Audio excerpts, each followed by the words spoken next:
राम भक्ति तो मैंने सुना है, पर ये राज भक्ति क्या है? विदूषक, भक्ति का अर्थ केवल ईश्वर भक्ति से नहीं है।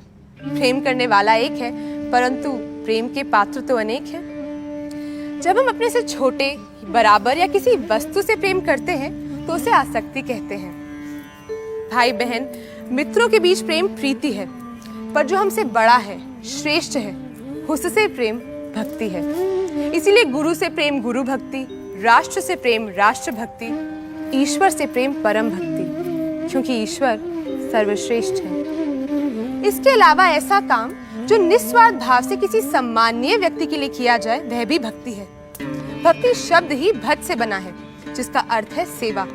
इसलिए माता की सेवा को मातृ भक्ति, पिता की सेवा को पितृ भक्ति, आचार्यों की सेवा को आचार्य भक्ति, शासन की सेवा को राज भक्ति और ईश्वर की सेवा को ईश्वर भक्ति कहते हैं। यानी जैसे जैसे व्यक्ति अपने विकास के साथ अलग अलग लोगों से संबंध बनाता है और वे संबंध बदलते रहते हैं, वैसे वैसे प्रेम के प्रकार भी बदलते रहते हैं। तुम ठीक समझे, पर एक संबंध ऐसा भी है जो कभी नहीं बदलता, और वो है ईश्वर और व्यक्ति का संबंध। और इस प्रेम के संबंध का अनुसंधान व्यक्ति को स्वयं के भीतर करना होता है।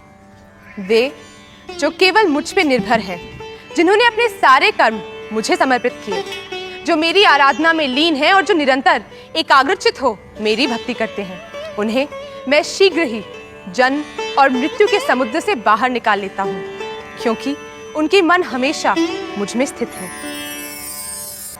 जब ईश्वर की महिमा, कृपा और उसके गुणों के स्मरण से मन द्रवित हो जाता है और मन में उभरने वाला प्रत्येक विचार ईश्वर की ओर बहने लगता है, तो ऐसी अवस्था को भक्ति कहते हैं।